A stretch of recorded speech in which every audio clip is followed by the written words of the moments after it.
Gunmen abduct traditional ruler, 6 others in Sokoto. President Tinubu signed 70,000 naira minimum wage bill into law. NCC orders telcos to reactivate block lines as protest looms. And on the foreign scene, a Uganda court charges 36 opposition supporters with terrorism-related offences. Hello, welcome to News Updates on Trust TV. I am Lilian Ogazi.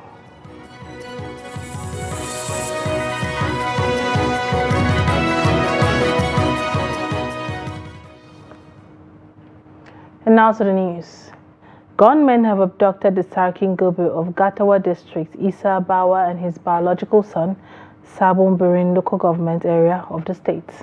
The Sokoto Police Command spokesperson Ahmed Rufai, who confirmed the incident, added that operatives of the command are investigating the incident. An elder son of the victim, Isa Gobe, also confirmed that the district head was ambushed at the Kanawa Mahaba area while traveling from Sokoto to his hometown in Sabon Birin local government area of the state.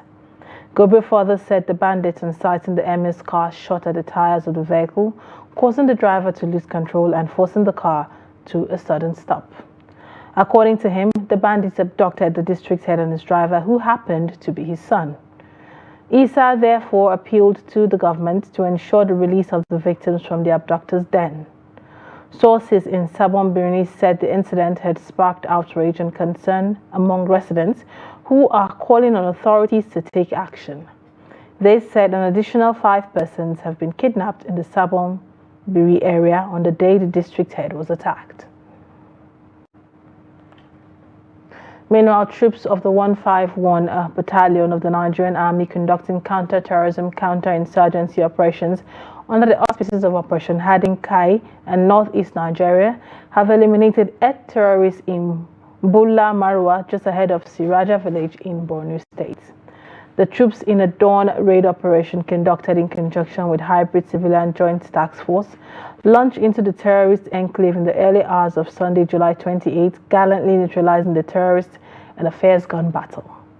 According to an army statement, the troops also recovered an automatic grenade launcher, an MK rifle, and a bag containing a pair of desert camouflage and other terrorist uniforms from the terrorists. Authorities say the troops are still carrying out further exploitation of the general area to smoke out any other terrorists hiding in the general area. The army, in its brief communique, assured Nigerians that the soldiers will continue to be undaunted in combating terrorism and insurgency in synergy with sister services and other security agencies in defense of the nation and in protection of the citizens. President Bola Tinubu has signed the new national minimum wage into law.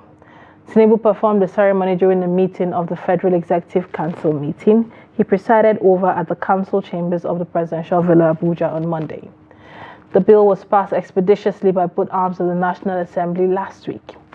Senate President Godswill Akpabio led other members of the National Assembly leadership to join the FEC for the ceremony. Well, I'm ecstatic. I'm excited about the Nigerian worker. And the National Minimum Wage Amendment is for the whole nation, for the federal government, for the states, for the local governments, for the private sector, and even for individual employers. So I think this is a great day for the workers in the country. We are not only doubling the minimum wage, we have added something on top. Initially it was 30,000, now it is 70,000. Like I said, this is minimum. This is not maximum. Any employer that has a capacity can pay as much as you want, but no Nigerian worker will offer services and be paid anything less than 70,000 from today. That is the implication of this act.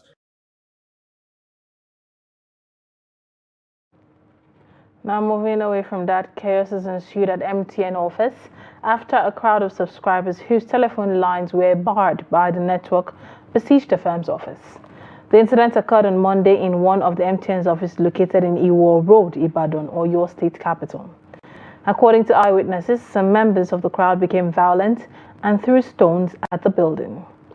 MTN, the largest mobile network in Nigeria with millions of subscribers, barred the telephone lines of several users on Sunday, allegedly for failing to link the national identification numbers with their mobile phone numbers. Some of the affected persons speak on the situation. We came here because the SIM was being blocked. That was where people. When was it blocked? Mine was blocked yesterday, but we have people that they've gotten their own blocks since Friday. So a lot of people are which we've done it. Like me, I've done it twice. We have a lot of people that have done just, but still yet they got it. We click on, we give up the code that needs to open it. Star 996 star 1. Why don't you what they are using is still not working. Okay. Still not working. In a related development, frustrated residents of Osun State on Monday blocked the Okefia-Dele Yesa-Ruwa Carriage Road in Osogbo, the state capital, in protest against officials of one of the telecommunication company for allegedly not attending to them promptly after their mobile lines were barred. The residents, who had traveled from various towns across the state to Osogbo, were frustrated that despite arriving as early as 1 a.m., many were not attended to promptly. In their anger, the residents blocked the road, causing traffic disruptions and forcing drivers to find alternate routes. Order was restored when Department of State Service operatives arrived and directed the protesters to clear the barricade. It was gathered that those who had registered their names on Saturday were being attended to, while new arrivals were compiling their names.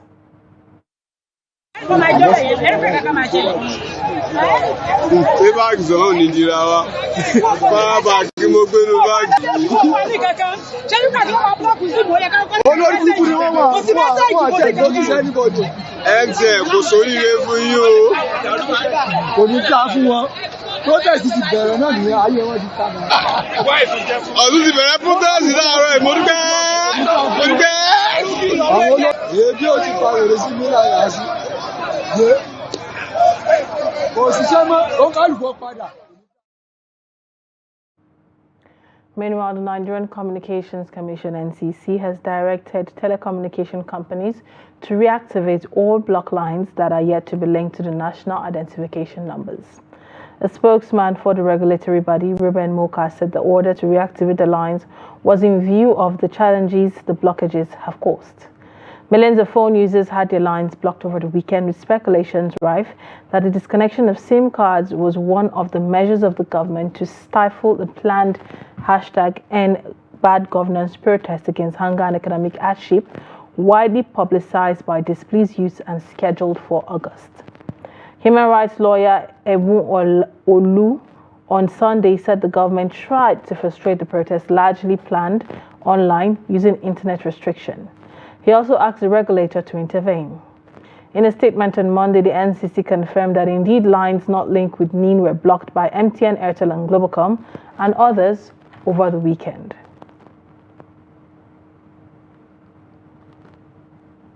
Meanwhile, telecommunications operators say the recent barring of some subscribers' lines has nothing to do with the planned national protest billed to start from Thursday. Millions of subscribers' lines have been barred in recent days in a move that may be suspected to be part of the government attempt to stifle the planned protest. But the telcos say the development is not connected to the protest. It asks customers to reach their service providers for the resolution of the issues.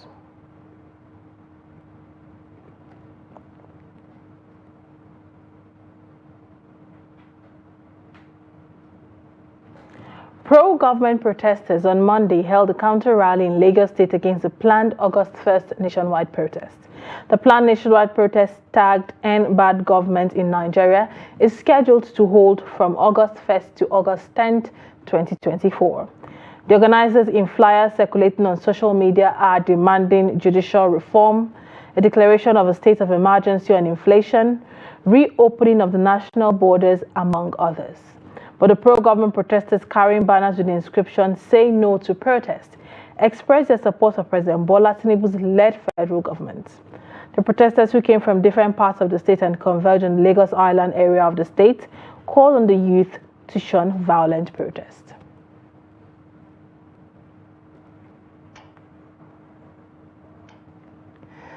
Now moving over to Niger State, where the police command has confirmed an attempt by youths to hold the planned hunger protest rather, in the early hours of Monday on the Abuja-Kaduna Road Suleja axis in Niger State. The spokesperson of the command, SP Wasiu Abiodun, said the protesters were dispersed by police operatives after they were sighted trying to protest. Abiodun hinted that the operation show of force led by the area commander in Suleja is ongoing for monitoring and intervention where any challenges may be observed. He enjoined members of the public to go about their lawful businesses without any fear, as the police and other security agencies are alert to monitor and intervene at the shortest possible time. Abiodun said the Commissioner of Police in the state had directed massive deployment of security operatives and operational gadgets in collaboration with sister security agencies to prevent any breakdown of law and order across the state. A resident of Suleja, Abdullah Ibrahim, said some shop owners had closed for fear of miscreants taking advantage of the protest to loot. This is news update coming to you from Trust TV. Coming up, IPAC orders NNPCL to sell crude oil to Dangote and other refineries in naira. This and more when we return to stay. This is news updates. You're welcome back. If you're just joining us, this is news updates coming to you from Trust TV. Let's take a look at our headline stories again. Government abducts traditional ruler, 6 others in Sokoto. President Tinubu signed 70,000 naira minimum wage into law.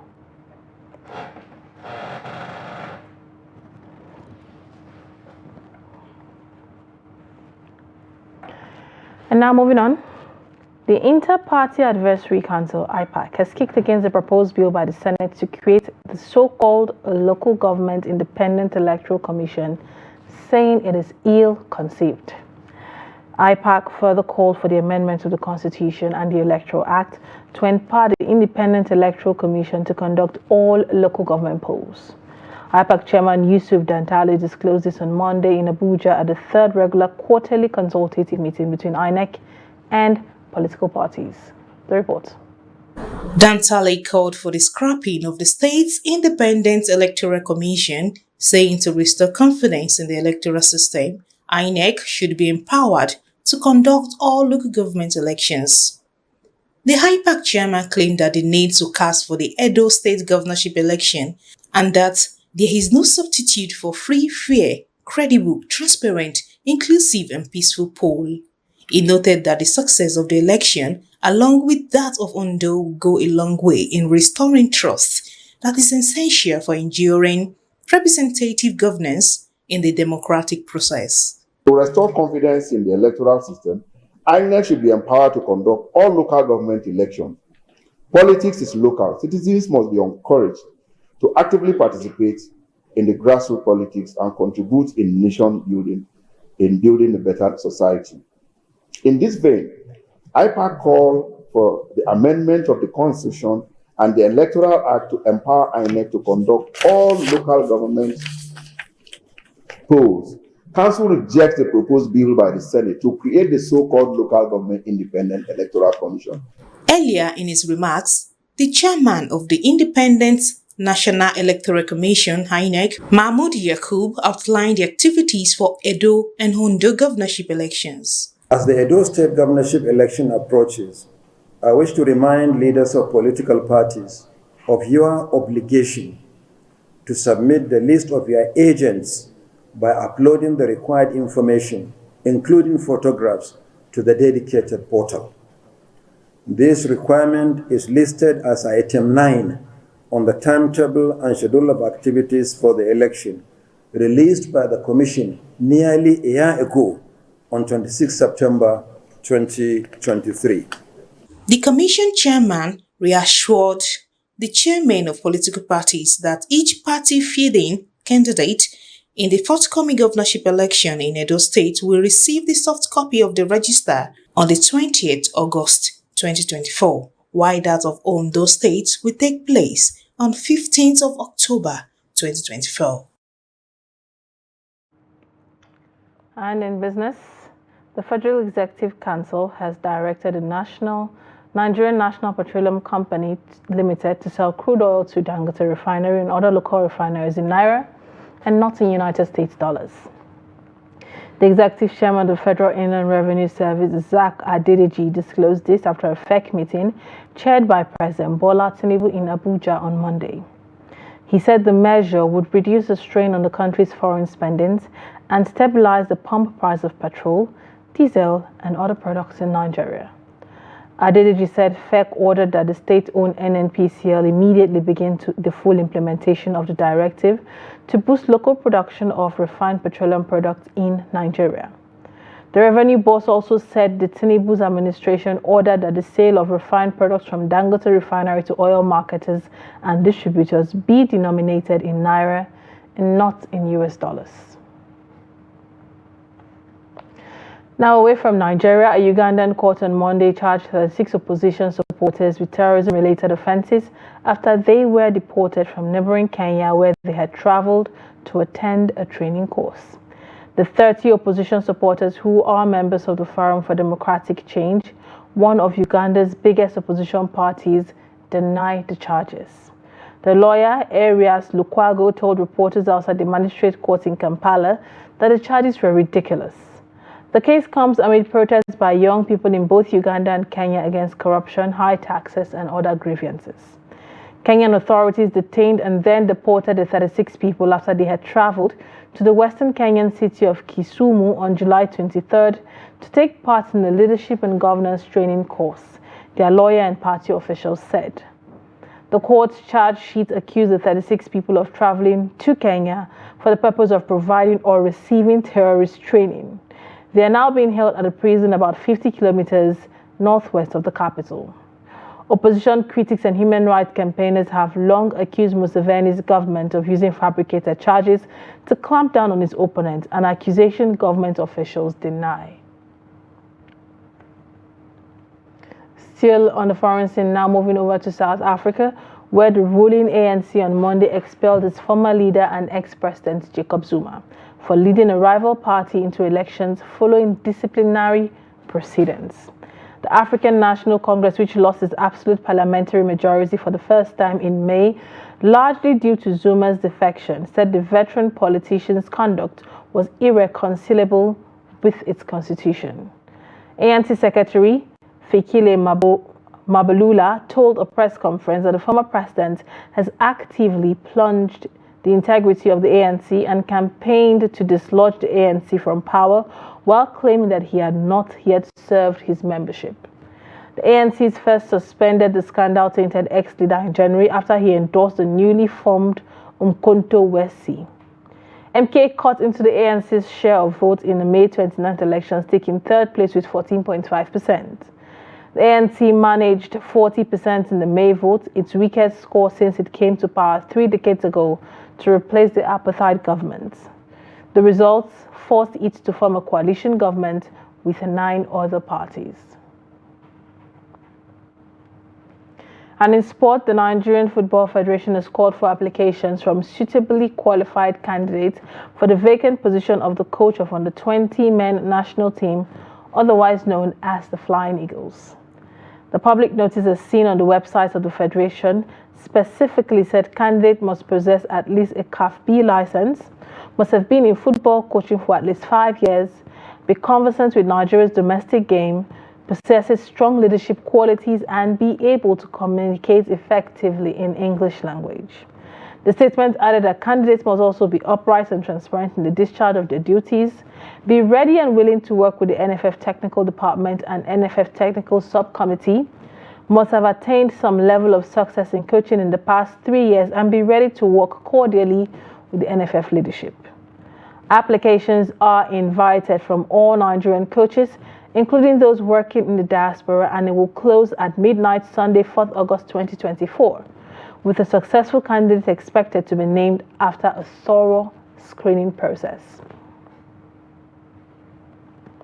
Still in sport, the Tigers of Nigeria this morning beat world-best-ranked team Australia 75-62 in the opening game of Paris 2024 Olympics. The Tigers won first half 41-28. Ezinne Kalu was at the heart of it all for Nigeria, making a game-high 17 points.